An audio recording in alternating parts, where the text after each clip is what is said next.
So Fermi resonance அப்படின்ற concept என்ன அப்படின்னு வந்து பார்த்தீங்கன்னா, இந்த ஃபண்டமெண்டல் இருக்கு இல்லைங்களா, அது வந்து ஓவர் டோனோட ரெசனேட் ஆச்சு, அதனால வரக்கூடிய லைன் தான் ஃபெர்மி ரெசனன்ஸ். ஸோ இந்த பாயிண்ட்லாம் அப்படியே மெமரைஸ் பண்ணி வச்சுக்கோங்க. Fundamental resonates with over tone, இவ்வளோதான் பாயிண்ட், இவ்வளோதான் நமக்கு டெஃபினிஷனில் தெரிஞ்சுக்க வேண்டியது. ஸோ இது என்ன ஆகுது அப்படின்னு வந்து பார்த்தீங்கன்னா, ஃபண்டமெண்டல் அப்படின்னு நம்ம சொன்ன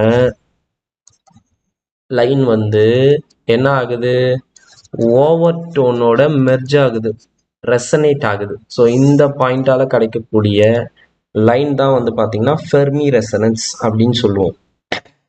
இது ஃபார் எக்ஸாம்பிள் CO2ல வந்து பார்த்தீங்கன்னா அரௌண்டு 1330ல ஒரு ஃபண்டமெண்டல் இருக்கு V1, 1330 சென்டிமீட்டர் இன்வெர்ஸ் CO2. அதே மாதிரி வந்து பார்த்தீங்கன்னா ஓவர் டோன் 2V2 வந்து எங்கே கிடைக்குது அப்படின்னா 1334 சென்டிமீட்டர் இன்வெர்ஸில் கிடைக்குது.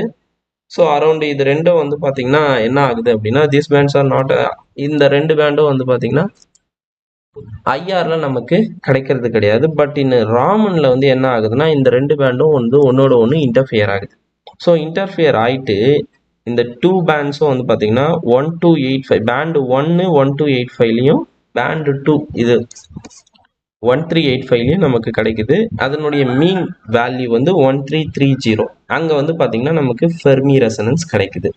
ஸோ இதில் வந்து பார்த்தீங்கன்னா வரக்கூடிய இந்த ரெண்டு பேண்டில் ஒன்று வந்து ஃபண்டமெண்டல் மோடாக கிடைக்குது, இன்னொன்று வந்து ஓவர் டோனாக கிடைக்குது. ஸோ இது ரெண்டுமே வந்து பார்த்தீங்கன்னா நமக்கு ஐஆரில் அப்சர்வ் ஆகலை, CO2வை பொறுத்த வரைக்கும் ராமனில் கிடைக்குது.